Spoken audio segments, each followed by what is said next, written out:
kami hormati Bapak Ibu Dewan Guru Desminasi Modul 14 Budaya Positif. Yang kami hormati Bapak Pimpinan SMP Negeri 1 Bukit Kemuning, Bapak Ibu Dewan Guru yang hadir pada kesempatan pagi hari ini yang saya banggakan. Puji syukur kehadirat Allah Subhanahu wa taala berkat rahmat dan limpahnya pada pagi yang hari cerah ini kita masih dapat berkumpul dalam rangka diseminasi modul 1 Tibat Budaya Positif. Saya selaku pemandu acara IB Angkatan 9 tahun 2023. Pada kesempatan pagi hari ini saya akan membacakan tertib acara yang akan kita lalui pada kesempatan hari. Yang pertama yaitu pembukaan, yang kedua menyanyikan lagu Indonesia Raya, yang ketiga doa, dan yang keempat penyampaian materi oleh Ibu Heti Wiryanti SPD, dan yang kelima penutup. Untuk mendapat berkat Allah Subhanahu wa taala, marilah acara pada pagi hari ini kita buka dengan sama-sama melepaskan bacaan basmalah. Bismillahirrahmanirrahim. Meningkat ke acara selanjutnya yaitu menyanyikan lagu Indonesia Raya. Hadirin dimohon untuk berdiri.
Hadirin dimohon duduk kembali. Untuk acara selanjutnya yaitu doa yang akan diimami oleh Bapak Haji Medi Ansori. Kepada Bapak Haji Medi Ansori bersilakan. Baiklah Bapak Ibu sekalian, untuk mendapatkan barokah dari Allah Subhanahu wa taala, maka marilah kita bersama-sama menundukkan kepala, menghadirkan hati kita untuk berdoa bersama. A'udzubillahi minasyaitonirrajim. Bismillahirrahmanirrahim. Alhamdulillahirabbil alamin, hamdas syakirin, hamdan na'imin, hamdan yuwafi ni'amahu wa yukafi'u mazidah. Ya Rabbana lakal hamdu kama yanbaghi li jalali wajhikal karim wa azimi sultanik. Allahumma sholli ala sayyidina Muhammadin wa ala ali sayyidina Muhammad. Ya Allah, ya Rabbi, ya Tuhan kami, pada pagi hari ini kami bermunajat kepadamu ya Allah. Berikanlah kepada kami semuanya pada hari ini kesehatan, kemudian pemahaman, sehingga kami dapat mengikuti kegiatan diseminasi budaya positif pada hari ini. Ya Allah, ya Rabbi, ya Tuhan kami, anugerahkanlah kesehatan kepada kami sehingga kami dapat melaksanakan tugas-tugas kami sebagai pendidik di SMP Negeri 1 Bukit Kemuning. Ya Allah, ya Rabbi, ya Tuhan kami, berikanlah kemampuan kepada kami semuanya untuk dapat melaksanakan apa-apa yang sudah kami pahami sehingga pada akhirnya nanti dapat kami laksanakan dalam kegiatan-kegiatan yang ada di sekolah kami. Ya Allah ya Rabbi ya Tuhan kami, jadikanlah apa-apa yang kami lakukan di sekolah ini sebagai pendidik dan sebagai pembelajar. Jadikanlah itu merupakan bagian dari amal soleh kami di hadapan-Mu ya Allah. Ya Allah ya Rabbi ya Tuhan kami, ampunilah dosa-dosa kami, dosa-dosa kedua orang tua kami, dosa-dosa pendahulu-pendahulu, terutama pendidik-pendidik yang ada di SMP Negeri 1 Bukit Kemuning ini. Ya Allah ya Rabbi ya Tuhan kami, hanya kepadamu lah kami memohon pertolongan, sehingga kabulkanlah doa kami ini ya Allah. Rabbana zalamna anfusana wa illam taghfir lana wa tarhamna lanakunanna minal khasirin. Rabbana atina fid dunya hasanah wa fil akhirati hasanah wa qina adzabannar. Subhana rabbika rabbil izzati amma yasifun wa salamun alal mursalin walhamdulillahi rabbil alamin. Assalamualaikum warahmatullahi wabarakatuh. Waalaikumsalam warahmatullahi wabarakatuh. Alhamdulillahirrabbilalamin. Mudah-mudahan dengan doa kita tadi sehingga nanti desiminasi modul 1.4 budaya positif bisa berjalan dengan lancar. Amin. Acara selanjutnya yaitu penyampaian materi oleh Ibu Heti Wiryanti. Kepada Ibu Heti Wiryanti dipersilakan.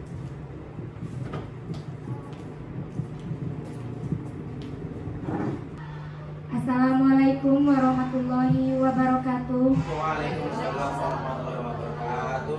Tabib pun. Iya, Bu. Ya, rekan-rekanku semua, terima kasih sudah mau menghadiri program diseminasi budaya positif dari kami CGP Angkatan 9 Kabupaten Lampung Barat. Pertama-tama marilah puja dan puji syukur kita panjatkan kehadirat Allah Subhanahu wa taala yang telah memberikan kita kesehatan sehingga kita bisa berkumpul menghadiri acara ini atau program ini, diseminasi budaya positif.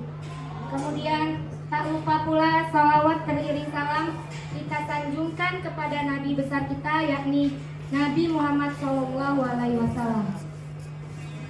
Baiklah Bapak Ibu, rekan-rekanku semua, berdirinya saya di sini, saya akan menyampaikan materi kami atau saya akan menyebarkan pemahaman kami tentang budaya positif yang ada di modul 1.4 pada program CGP Angkatan 9.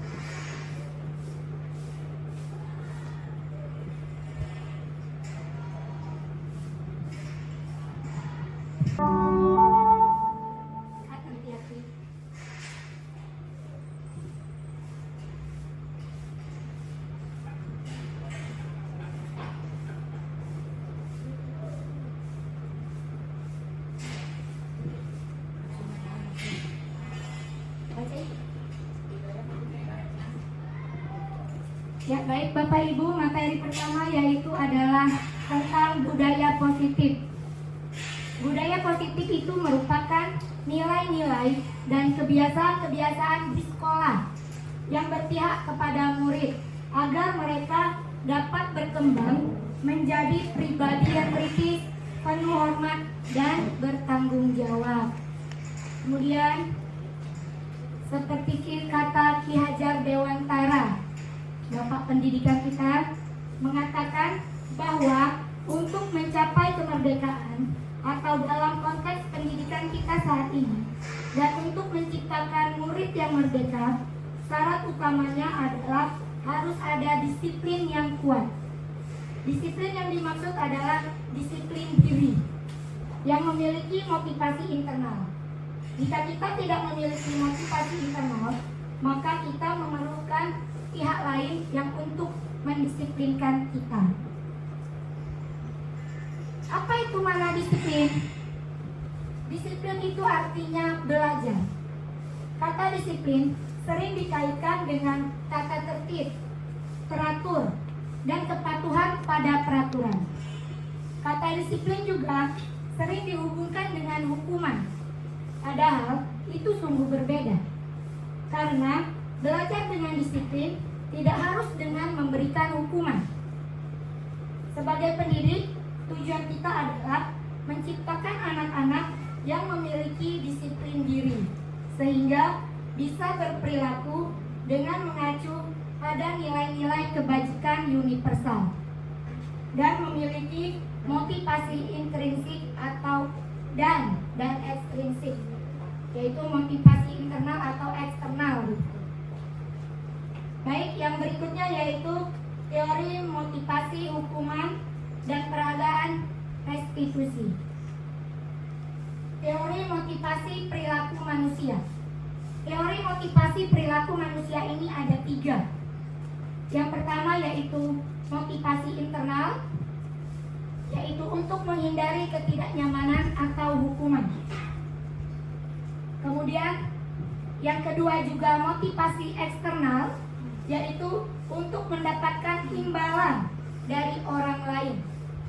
Dan yang ketiga yaitu motivasi internal, tujuan disiplin positif, yaitu untuk menghargai diri sendiri, menjadi insan sesuai harapan kita. Merdeka menurut Ki Hajar Dewantara, merdeka itu artinya tidak hanya terlepas dari perintah, akan tetapi juga cakap buat memerintah diri sendiri. Bentuk program kebajikan. Dalam memberikan apresiasi atau pengakuan perlu diingat beberapa hal. Yang pertama, beri pengakuan secara khusus. Kemudian beri pengakuan secara pribadi. Lalu beri pengakuan kepada semua murid atau secara bergantian. Kemudian beri pengakuan secara konsisten. Lalu fokus pada proses. Contoh pengakuan atau apresiasi kebajikan. Pembuka. Kemarin saya perhatikan nilai kebajikannya, rasa empatimu besar sekali. Situasi pada saat menolong murid baru di kelas kita. Perbedaan hukuman dan konsekuensi. Ini ada di layar, sudah kita lihat ada perbedaan hukuman dan konsekuensi. Hukuman itu adalah sesuatu yang menyakitkan, sedangkan konsekuensi adalah sesuatu yang harus terjadi. Yang kedua, hukuman itu membuat anak sakit, bisa fisiknya ataupun psikisnya, dalam jangka waktu yang lama. Sedangkan konsekuensi membuat anak merasa tidak nyaman dalam jangka waktu yang pendek. Kemudian dari hukuman, anak akan membenci kedisiplinan. Kalau konsekuensi, anak akan menghargai kedisiplinan. Selanjutnya, hukuman itu memaksa atau anak-anak itu melakukannya dengan terpaksa. Sedangkan konsekuensi itu merupakan stimulus atau tanggapan. Berikutnya, hukuman itu mendorong anak menyakiti diri sendiri. Sedangkan konsekuensi mendorong anak agar mudah menyesuaikan diri. Kemudian, hukuman adalah konsep diri yang buruk. Sedangkan konsekuensi konsep diri yang baik. Kemudian, di hukuman, anak belajar untuk menyembunyikan kesalahan. Kalau konsekuensi, anak belajar untuk mematuhi peraturan. Kemudian, di hukuman, anak itu akan marah, rasa bersalah, merasa dipermalukan, dan merasa tidak dihargai. Sedangkan konsekuensi, kehilangan hak, dibuat tidak nyaman, diasingkan untuk sementara. Itulah perbedaan antara hukuman dan konsekuensi. Nah, ini ada beberapa contoh. Kira-kira nih yang nomor 1, mencatat 100 kali di dalam buku kalimat. Saya tidak akan terlambat lagi karena terlambat sekolah. Ini merupakan hukuman atau konsekuensi? Ya, hukuman ya. Iya, ada yang menjawab hukuman, ada yang menjawab konsekuensi. Baik, nanti kita lihat ini. Kemudian yang kedua, lari mengelilingi lapangan basket 2 kali karena terlambat hadir di sekolah. Hukuman juga. Yang ketiga, murid diminta untuk push up 5 kali karena tidak menggunakan masker ke sekolah. Hukuman juga. Yang berikutnya, menggantikan kertas tugas teman yang telah dicoret-coret. Konsekuensi. Kemudian, membersihkan tumpahan air di meja tulis karena tersenggol pada saat belajar. Konsekuensi. Kemudian yang terakhir, murid disuruh untuk tidak mengenakan sepatu seharian di sekolah karena tidak mengenakan sepatu hitam. Hukuman. Baik, slide selanjutnya ini akan menjawab dari pertanyaan-pertanyaan tadi. Ayo, kira-kira benar semua atau ada yang salah? Benar semua ternyata ya. Ada yang salah? Ada Bu, tadi nomor berapa ya? Nomor 1 ya. Oh, tadi nomor 1 ada yang jawab hukuman, ada yang jawab konsekuensi. Iya, yang untuk mencatat 100 kali dalam buku kalimat, saya tidak akan terlambat lagi karena terlambat sekolah, ini merupakan hukuman. Ya, dari beberapa pertanyaan tadi, rekan-rekan ternyata sudah bisa menjawab semua, berarti sudah mengerti apa itu hukuman dan apa itu konsekuensi. Materi selanjutnya yaitu tentang kebutuhan manusia. Kebutuhan manusia itu ada 5 kebutuhan dasar manusia ya. Yang pertama adalah kebutuhan manusia bertahan hidup. Kemudian kebutuhan manusia rasa sayang dan rasa diterima.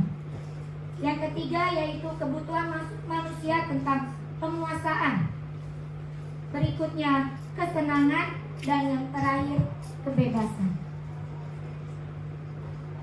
Kebutuhan bertahan hidup itu yaitu kebutuhan survival atau kebutuhan yang bersifat fisiologis untuk bertahan hidup.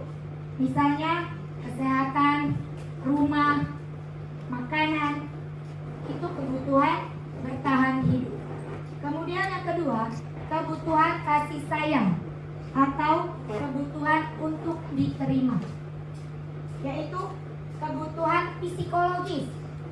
Kebutuhan untuk disayangi dan diterima ini meliputi kebutuhan akan hubungan dan koneksi sosial. Ingin semua ya, kita harus punya kan kebutuhan ini? Iya, ada yang ingin tidak disayangi. Takut ibu-ibu nggak disayang suaminya ya. Ya, kemudian yang ketiga yaitu kebutuhan penguasaan, yaitu kebutuhan pengakuan atas kemampuan. Kebutuhan ini berhubungan dengan kekuatan untuk mencapai sesuatu, menjadi kompeten, menjadi terampil, diakui atas prestasi dan keterampilan kita, didengarkan dan memiliki rasa harga diri. Yang keempat yaitu kebutuhan tentang kebebasan. Ini adalah kebutuhan akan pilihan. Kebutuhan untuk bebas adalah kebutuhan akan kemandirian, otonomi, memiliki pilihan, dan mampu mengendalikan arah hidup seseorang. Yang terakhir yaitu kebutuhan kesenangan, yaitu kebutuhan untuk merasa senang. Kebutuhan akan kesenangan ini adalah kebutuhan kesenangan, misalnya tertawa. Saya rasa nggak ada lah yang sanggup orang yang tidak bisa tertawa atau tidak boleh tertawa ya. Ya, itu merupakan adalah kebutuhan kesenangan. Selanjutnya yaitu tentang keyakinan kelas. Baik Bapak Ibu, lanjut ke materi selanjutnya. Keyakinan kelas ini berisi tentang beberapa aturan untuk membantu guru dan murid bekerja sama membentuk kegiatan belajar mengajar yang efektif. Tetapi keyakinan kelas ini berbeda dengan peraturan. Kalau peraturan itu berasal dari kita, kalau keyakinan kelas itu berasal dari kesepakatan kelas yang diyakini guru. Jadi keyakinan kelas itu adalah kesepakatan yang sudah diyakini bersama-sama oleh guru dan siswa, dan yang diyakini juga oleh semua di dalam, maksudnya semua orang yang di dalam kelasnya. Ya, apa itu tujuan keyakinan kelas? Yang pertama, tujuannya adalah untuk menciptakan pembelajaran yang berpusat pada murid. Kemudian, memunculkan keterlibatan murid dalam menentukan kelas yang diimpikan murid. Kemudian, menumbuhkan komunikasi efektif antara murid dan guru. Langkah-langkahnya. Nah, tadi setelah kita tahu tujuannya, langkah-langkahnya seperti apa sih keyakinan kelas itu? Yang pertama, kita tanya pendapat murid. Boleh secara individu, boleh secara berkelompok, ataupun survei kelas. Kemudian berikutnya, tanyakan ide dari murid untuk mencapai kelas impiannya.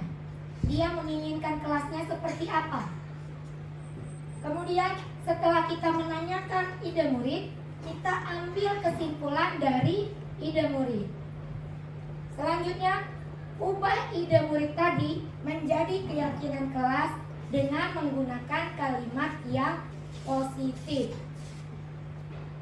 Nah, dalam keyakinan kelas ini, hindari kata tidak dan kata jangan atau kata dilarang, karena ini adalah merupakan kata negatif. Kalau untuk keyakinan kelas, kita ubah kata-katanya menjadi kalimat yang positif.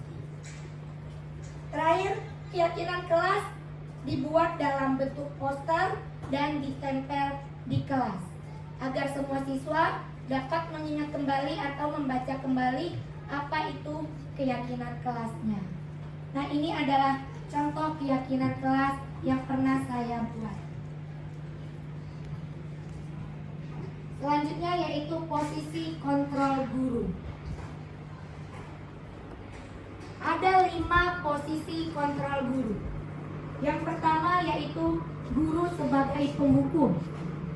Kemudian guru sebagai pembuat rasa bersalah.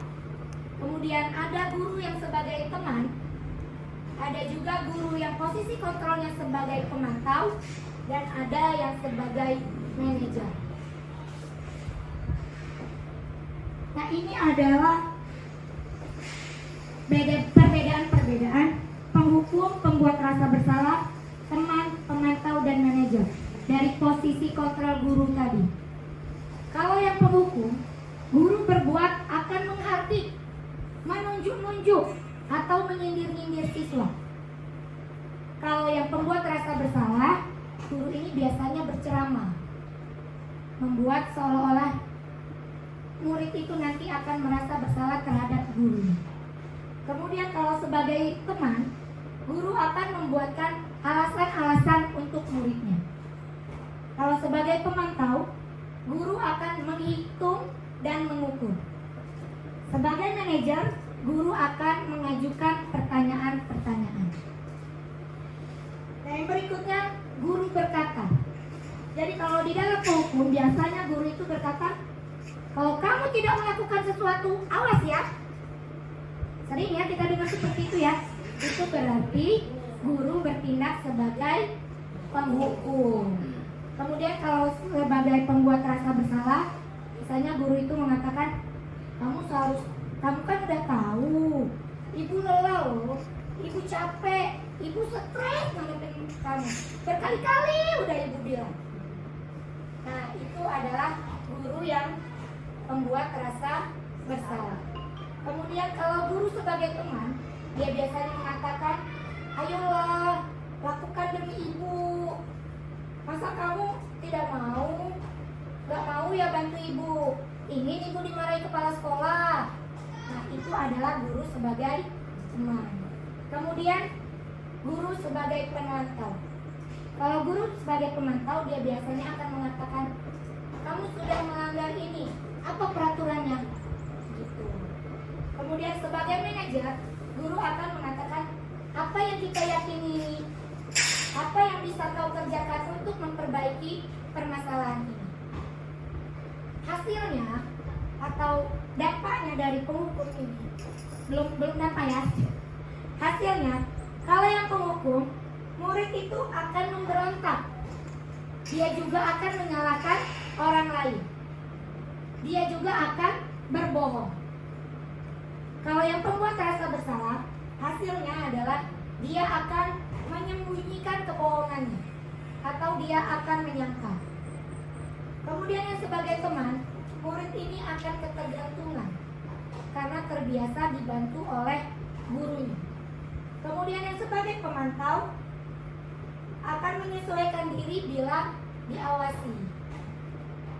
Sebagai manajer, yang sebagai manajer ini adalah menguatkan pribadi. Itu hasilnya.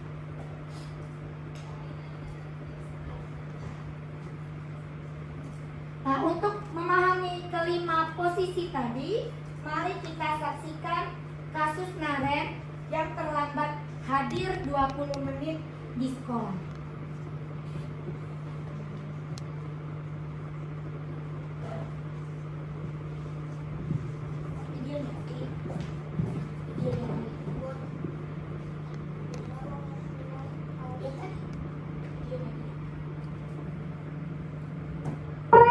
Naren, kamu kenapa terlambat lagi, nak?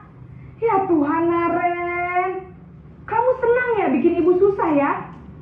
Kalau kamu terlambat lagi, nanti ibu yang ditegur bapak kepala sekolah, nak. Disangka ibu tidak bisa membina kamu. Duh, gimana ini? Maaf Bu. Duh, Gusti Naren, kamu suka ya kalau ibu ditegur bapak kepala sekolah? Terus, sekarang ibu harus tulis apa ini di buku absen? Ini kamu sudah sering terlambat loh. Ibu harus apa coba? Maaf Bu. Maaf sekali. Ya sudah, lain kali jangan bikin ibu susah lagi ya nak ya. Ibu tidak akan kuat lagi kalau kamu begini terus. Bisa jantungan kalau ibu ditegur bapak kepala sekolah. Sana cepat ke kelas. Maaf ya Bu. Maaf sekali. Nah, itu tadi video menggambarkan guru sebagai posisi pembuat rasa bersalah, yaitu suara guru cenderung lembut, tenang, namun kata-katanya menyalahkan murid. Guru juga akan menyatakan hal-hal yang merasa kesalahan ada pada murid yang membuat guru itu menderita. Dampaknya membuat murid akan merasa bersalah dan menyimpan emosi negatif di dalam dirinya. Kemudian dampak berikutnya yaitu rendah diri dan menarik diri dari lingkungan. Ya, posisi penghukum guys, kita diterlewat.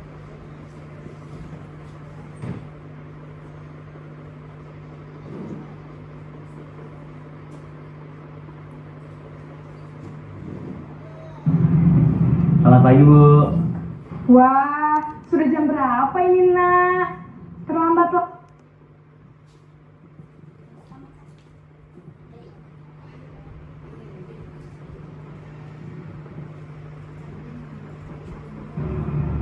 Selamat pagi Bu. Selamat pagi Naren.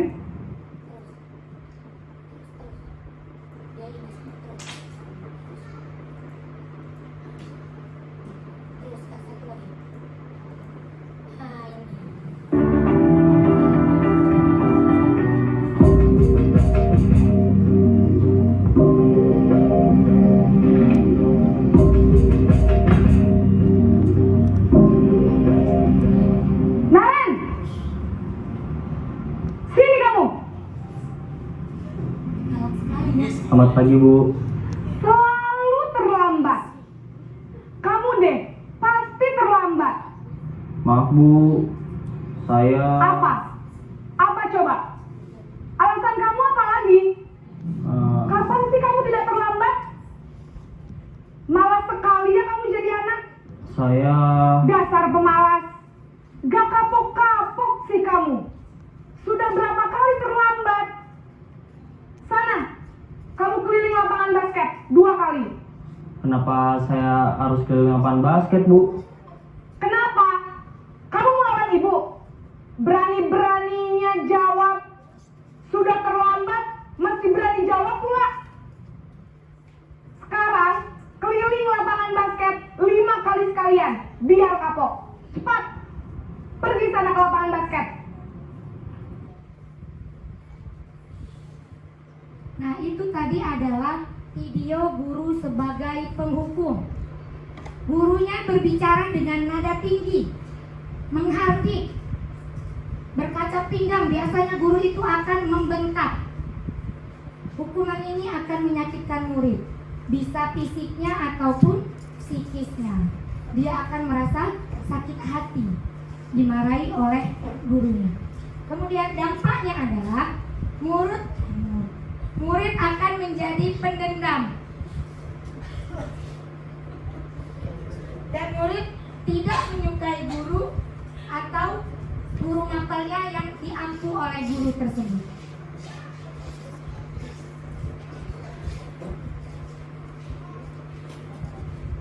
Yang rasa besar udah tuh.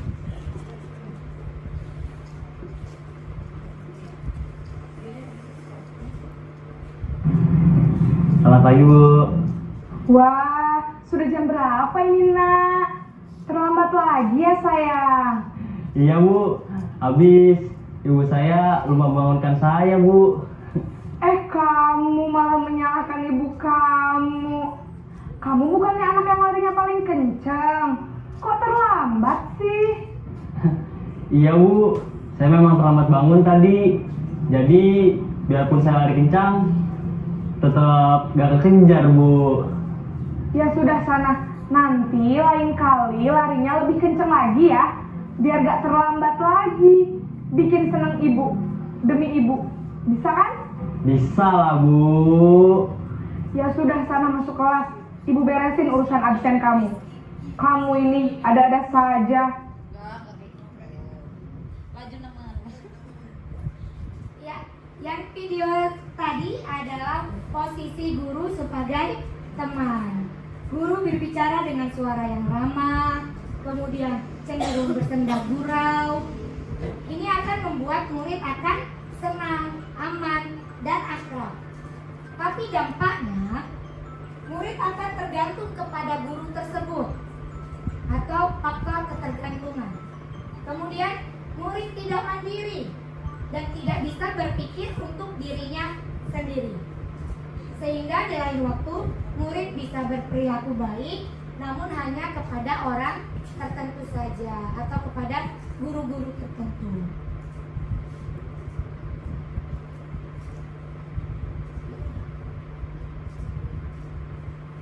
Naren, apa peraturan sekolah kita tentang jam berapa kita harus masuk sekolah, Nak? Kita harus di sekolah jam 7, Bu.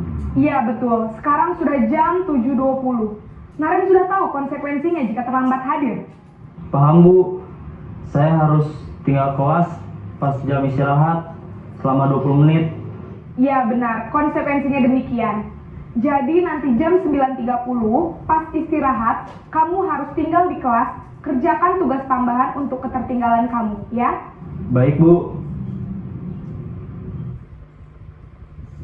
Ya, video tadi adalah posisi guru sebagai pemantau, yaitu mengandalkan perhitungan atau data untuk mengontrol murid. Guru mengarahkan murid berdasarkan peraturan dan konsekuensi.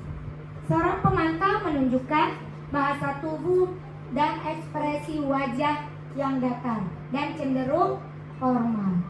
Dampaknya, murid akan menghitung konsekuensi dan hadiah tanpa memahami sepenuhnya nilai dan kebajikan yang dituju. Kemudian dampak berikutnya adalah murid tidak sepenuhnya mandiri. Ya, posisi guru yang terakhir. Selamat pagi, Bu. Selamat pagi, Naren. Maaf, Bu. Saya terlambat.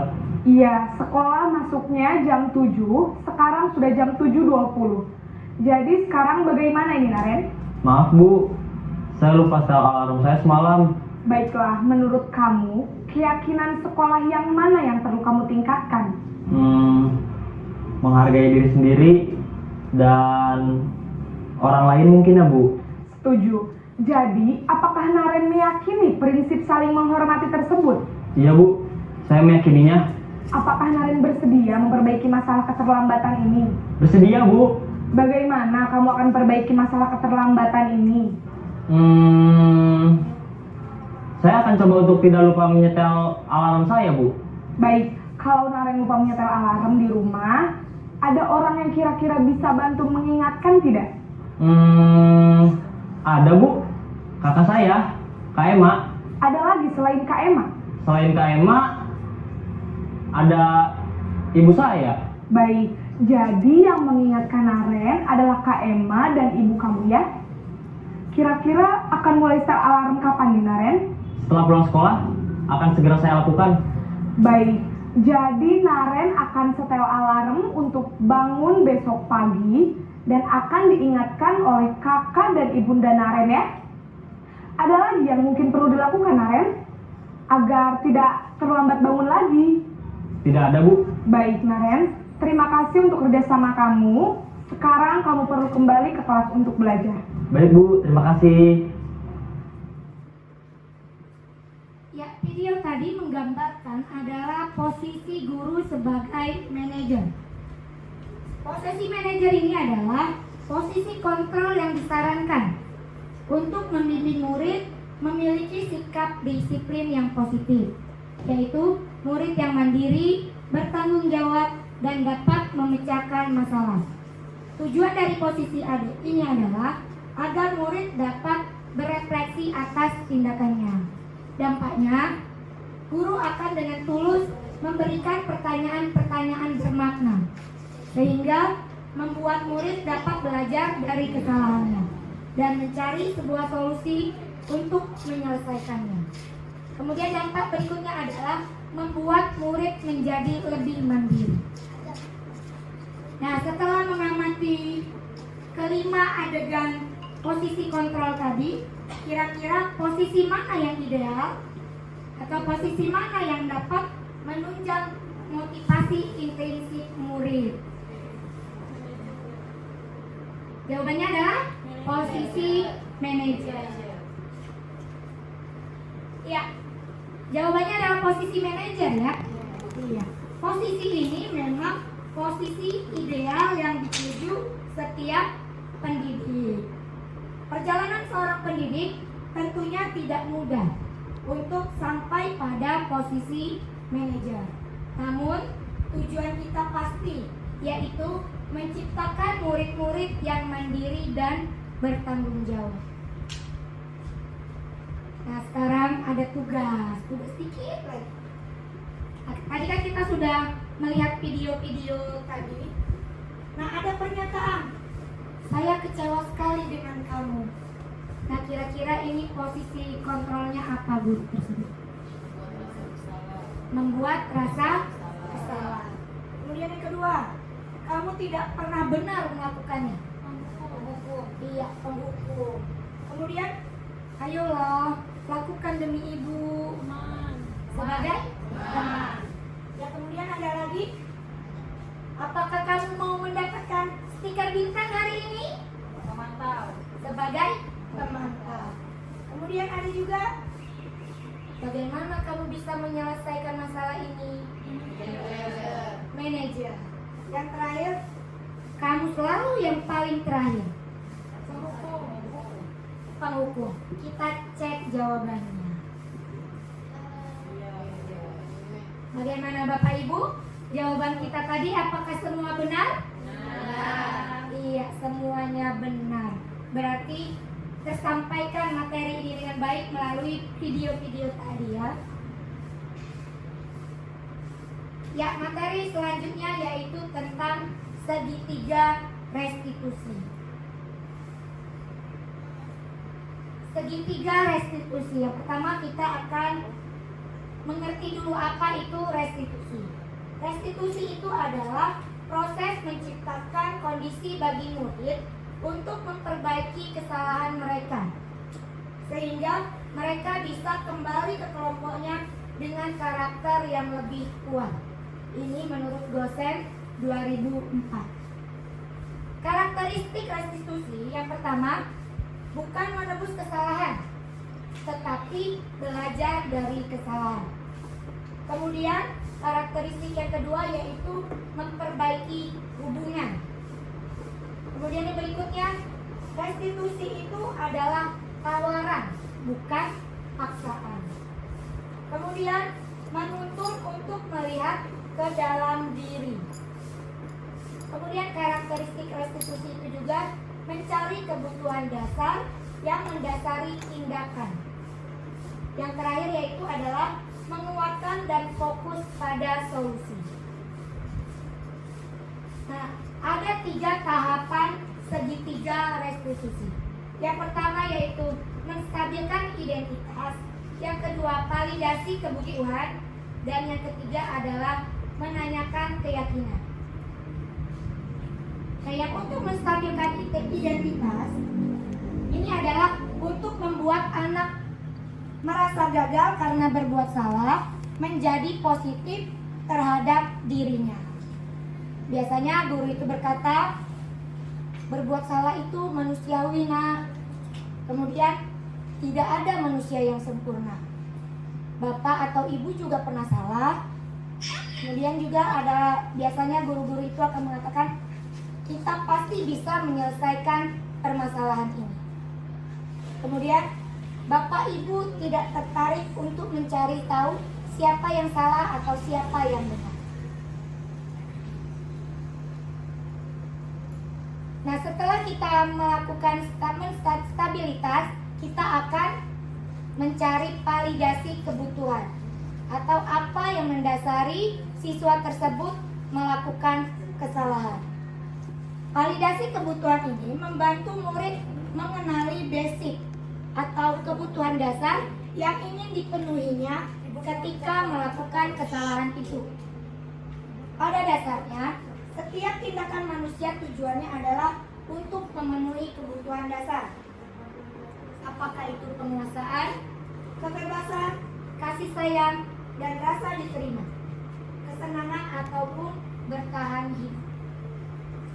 Biasanya pada saat validasi kebutuhan, guru akan berkata, kamu bisa saja kan melakukan hal yang lebih buruk, tetapi kamu tidak melakukannya. Kemudian biasanya, kamu pasti punya alasan mengapa melakukannya. Kemudian, maukah kamu belajar cara lain untuk mendapat yang kamu butuhkan, tanpa harus memukul. Nah, tahapan yang terakhir yaitu adalah menanyakan keyakinan. Yang menanyakan keyakinan ini adalah anak bisa melihat kesalahannya dihubungkan dengan norma sosial dan nilai-nilai yang mendasari manusia berinteraksi dengan orang lain. Biasanya pada saat menanyakan keyakinan ini, guru itu akan berkata, apa nilai yang kita percayai atau yang kita yakini di kelas kita. Kemudian nilai-nilai universal apa yang telah kita sepakati. Itu contoh-contohnya. Ada juga kelas yang ideal itu yang seperti apa. Itu adalah contoh-contoh guru yang bertanya pada saat menanyakan keyakinan. Nah, sekarang saat ini adalah refleksi kegiatan hari ini. Setelah semua penyampaian materi tadi, saya ingin ada refleksi dari kegiatan ini. Apa yang Bapak Ibu dapatkan pada sesi pengimbasan ini? Ayo, siapa yang akan memberikan refleksinya?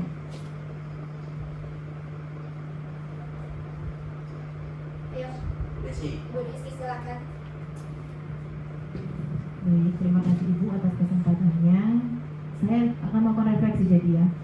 Yang pertama yang saya dapatkan pada sesi pengimbasan hari ini sangat banyak ya, terutama bagaimana menjadi seorang guru yang mampu berpihak pada murid dengan mengganti sebuah disiplin positif menjadi budaya positif. Yang kedua, perasaan yang muncul sampai mengikuti pengimbasan, yang pertama merasa bersalah karena ada beberapa kotor yang sudah saya lakukan, terutama itu pembuat rasa bersalah itu jarang hukum seri, ya. Manajer sepertinya belum pernah saya coba ya. Jadi selain dari perasaan bersalah itu merasa tercerahkan, ternyata ada yang namanya kontrol posisi manajer yang bisa kita terapkan ya. Yang ketiga, posisi kontrol seperti apakah yang telah saya lakukan sebelum mengikuti kegiatan ini. Tadi sudah saya paparkannya. Sepertinya yang sudah ini baru yang level-level bawah itu kayak menghukum ya, sering gitu ya. Terus kalau pemantau mungkin sudah beberapa kali saya terapkan tanpa saya sadari.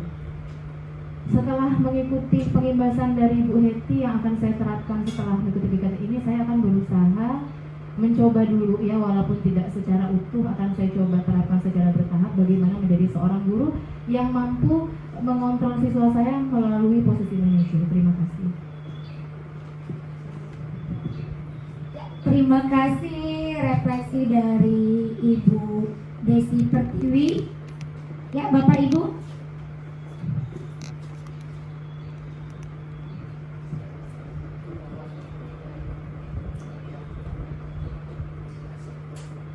Ya baik Bapak Ibu, demikianlah pemaparan materi dari saya. Setelah saya menyampaikan materi ini, saya menghimbau Bapak Ibu untuk melaksanakan atau melakukan apa-apa yang telah saya sampaikan tadi. Misalnya, saat ini kita jangan bertindak sebagai penghukum lagi, tetapi mulai mencoba untuk menjadi guru sebagai posisi manajer. Ya baik, terima kasih atas partisipasi teman-teman semua yang sudah bersedia mendengarkan diseminasi budaya positif hari ini. Kurang dan lebihnya saya mohon maaf. Kepada Allah saya mohon ampun. Wassalamualaikum warahmatullahi wabarakatuh. Alhamdulillahirabbil alamin. Terima kasih kepada Ibu Heti Wirianti SPD yang telah memaparkan materinya pada kesempatan hari ini. Mudah-mudahan dapat mencerahkan kita semua. Saya selaku pemandu acara pada kesempatan hari ini mengucapkan terima kasih, dan untuk acara saja mari kita tutup acara ini dengan sama-sama melapaskan badan hamdalah. Alhamdulillahirabbil alamin.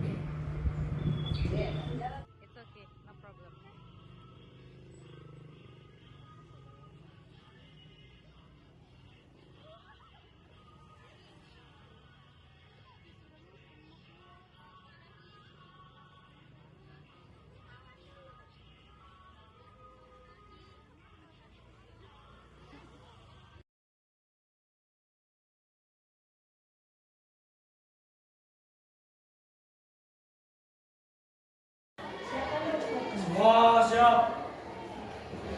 Beri salam.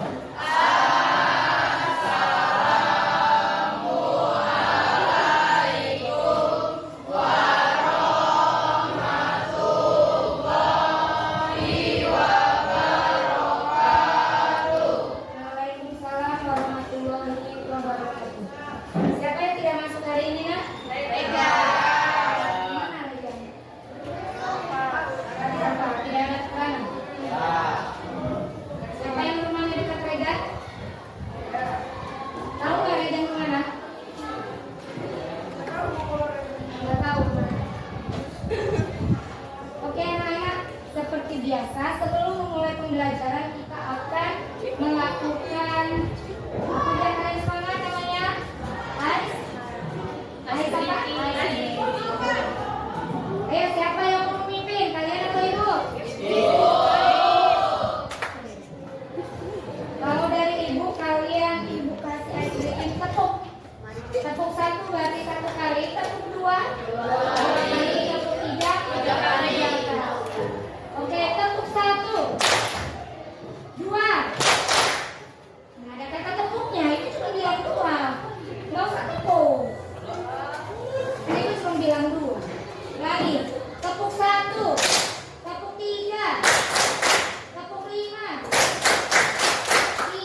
Bedanya, kalau keyakinan kelas itu kesepakatan kita bersama dan kita yakini.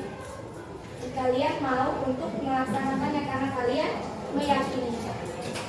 Itu perbedaan keyakinan kelas dan peraturan. Ya, jadi kan kalau peraturan bukan kalian yang buat, tapi kalau keyakinan kelas kita bersama-sama membuatnya dan kemudian kita bersama-sama meyakininya. Saya keyakinan kelas ini diusahakan kata-katanya itu harus kata-kata positif. Jadi kalian itu inginnya kelas ini seperti apa? Bagaimana kelas ini, apa yang mesti kita sepakati biar kalian belajar itu nyaman di kelas ini? Bisa? Ada yang perlu ditanyakan? Oke, untuk membuatnya ibu akan bagikan sticky note. Kalian nanti tuliskan keinginan kalian atau keyakinan kelas yang kalian inginkan di sticky note. Setelah selesai kalian boleh tempelkan di sebelah sini. Oke?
Ya, silakan dituliskan, Nak.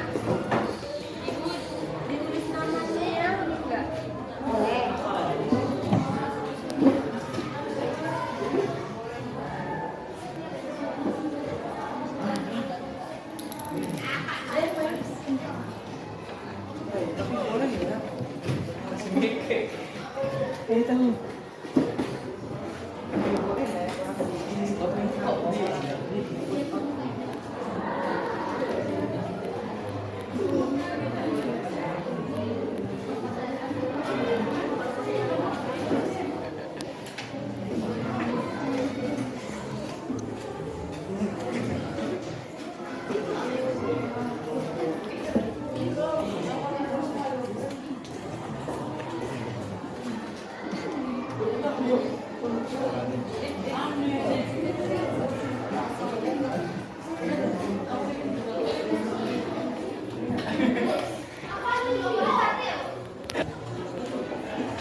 yang rapi, nah, yang rapi. Yang rapi, tengah baris. Tengah baris, kemudian ke bawahnya. Yang rapi ya. Jangan di sini dong.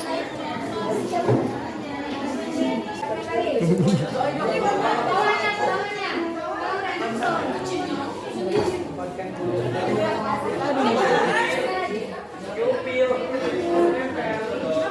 Bawahnya ke atasnya, ini berjajar.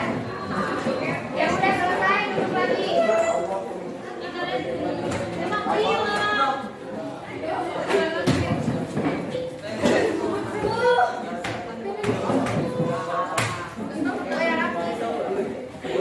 Yang udah selesai kembali duduk nah.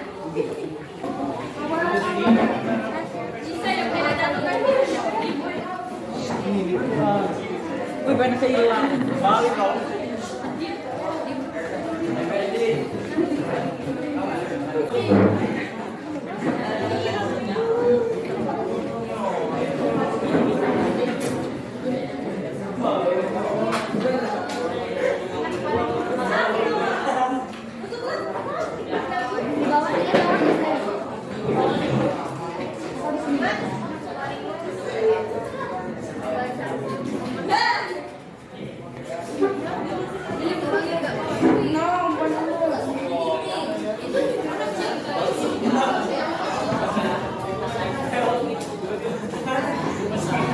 Oke, kalian sudah kembali duduk lagi nak.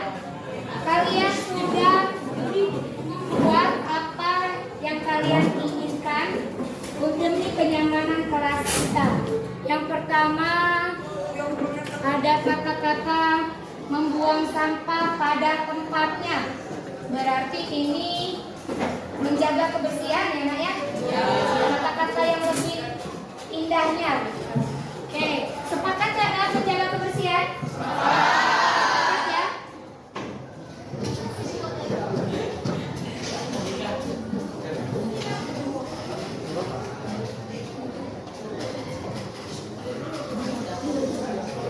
Ada yang jatuh.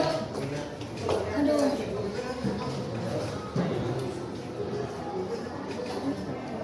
Kemudian ada lagi, kalau yang sama ibu gabungkan ya nak ya. Saya ingin teman-teman kelas untuk rajin sekolah.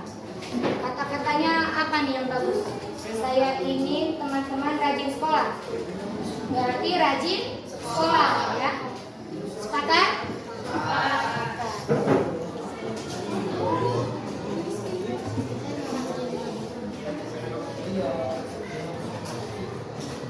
Kemudian ada lagi buang sampah pada tempatnya.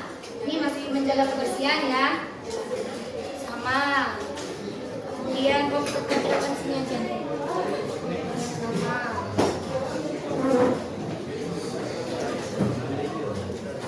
Kemudian ini mengerjakan tugas yang diberikan oleh guru. Kata-katanya apa yang bagus?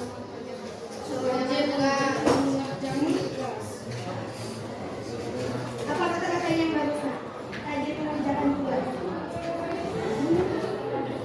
Aktif ya? Berarti aktif ya? Aktif dan tertib dalam belajar ya. Benar.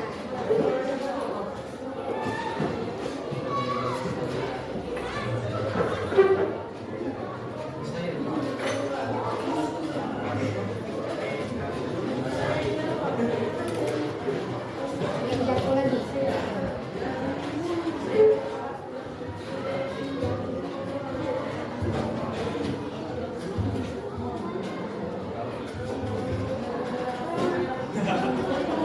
Ini ada aktif di kelas dalam tepat waktu dan menjaga kebersihan. Masuk semua yang aktif sudah menjaga kebersihan sudah. Kemudian yang ini memperhatikan guru ketika sedang mengajar. Apa kata-katanya yang lebih manis lagi? Menghargai dan menghormati guru dan sesama teman.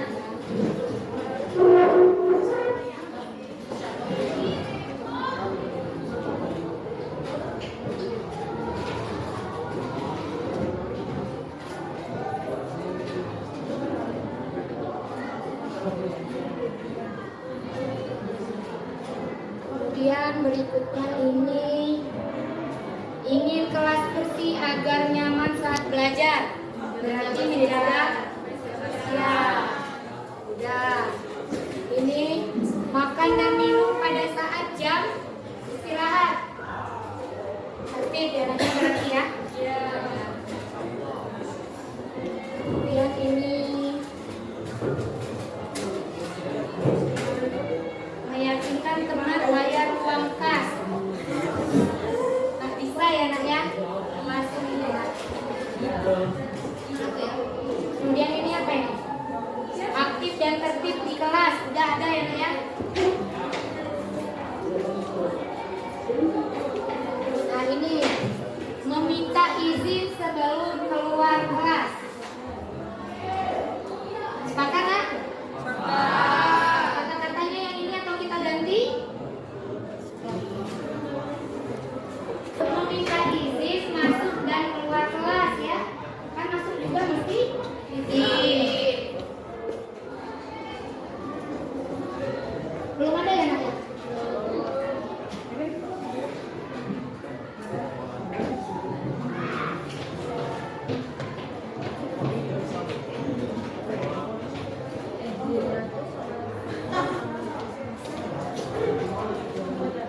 Saya ingin kelas selalu bersih dan rapi.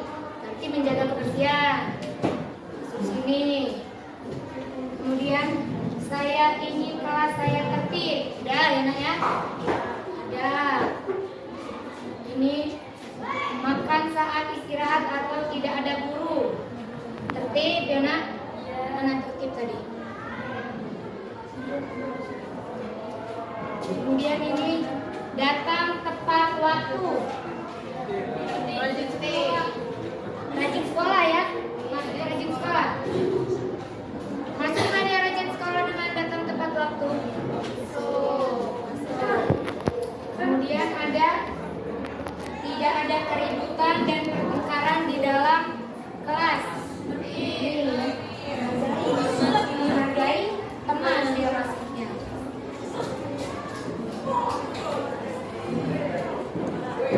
Ini menghormati guru dan menghargai teman. Ada ya nak ya?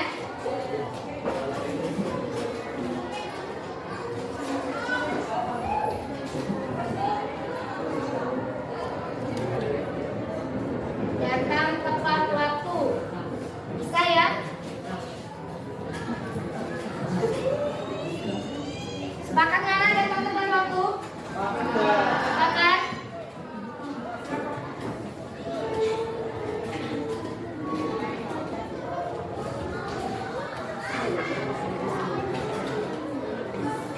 Saya ingin kelas bersih, menjaga kebersihan. Terus membuang sampah pada tempatnya, masuk mana? Menjaga kebersihan, menjaga kebersihan. Yang ini di dalam kelas tidak boleh ada orang yang berpacaran karena mengganggu suasana kelas. Dan saya ingin melihat teman tidak bermalas-malasan buat piket di kelas. Berarti ini masih masuk ke tertib ya? Tertib dan menjaga kebersihan. Yang ini datang tepat waktu, sudah ya nak ya? Kemudian saya ingin kelas tertib, sudah ada ya? Ini memperhatikan guru yang sedang menjelaskan materi.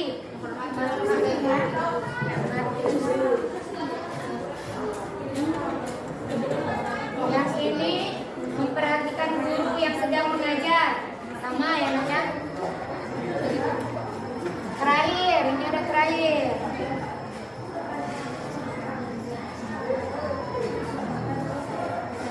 Tidak boleh membuang sampah di kelas. Berarti apa itu? Menjaga kebersihan. Baik Kak, jadi setelah kita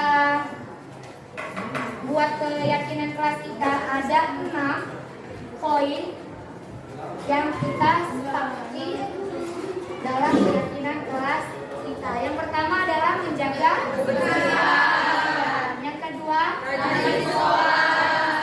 Yang ketiga, aktif dan tertib dalam belajar. Yang keempat, menghormati dan menghargai guru dan sesama teman. Yang kelima, menyadari masuk dan keluar kelas. Terakhir, datang tepat waktu.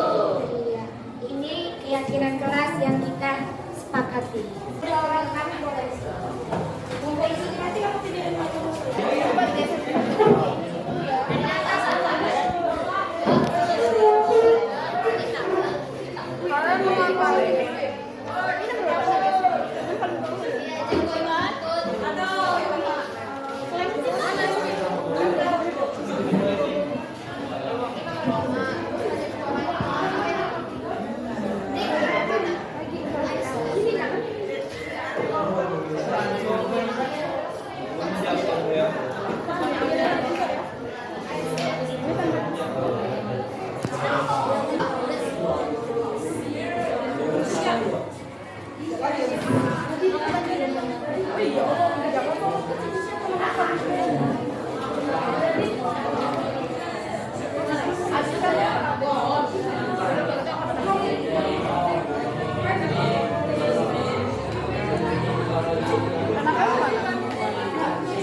Dan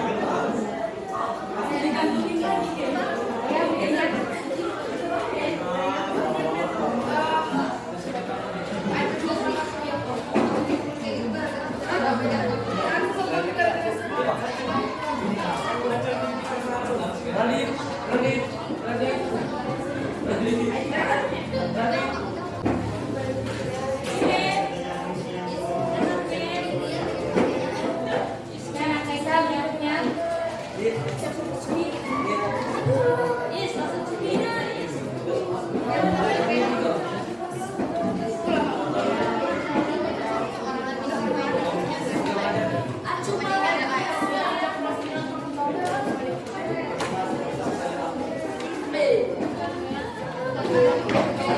Ke atasin lagi tangannya. Jangan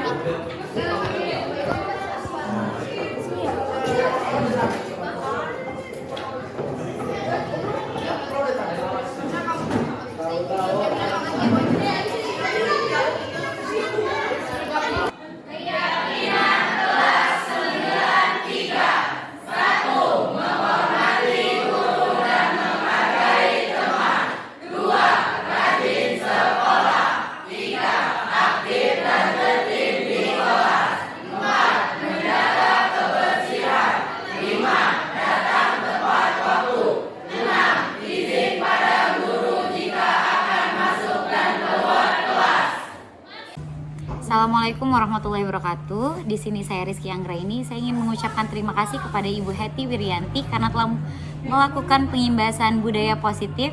Di sini saya sangat merasa senang sekali dengan materi-materi yang disampaikan, karena menurut saya semua materi yang disampaikan membuat kami sebagai Dewan Guru banyak belajar tentang budaya-budaya positif, tentang bagaimana cara menangani anak-anak, tidak menghukum anak, tidak menganggap anak sebagai teman, tapi belajar untuk menjadi manajer yang baik kepada anak agar anak menjadi pribadi yang lebih baik dari dalam dirinya sendiri.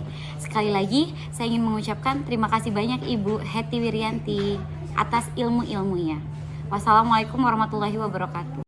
Baik, Assalamualaikum warahmatullahi wabarakatuh. Saya Desi Pertiwi sebagai Wakil Kepala Sekolah ingin menyampaikan pesan dan sedikit pengalaman terkait tentang pengimbasan budaya positif yang sudah disampaikan oleh Ibu Hetty Wiryanti. Di mana di sini saya sebagai Wakil Kepala Sekolah merasa senang karena Ibu Hetty mau membagikan pengalaman melalui budaya atau pengimbasan budaya positif yang untuk dapat mencerahkan rekan-rekan sejawat di sekolah kami.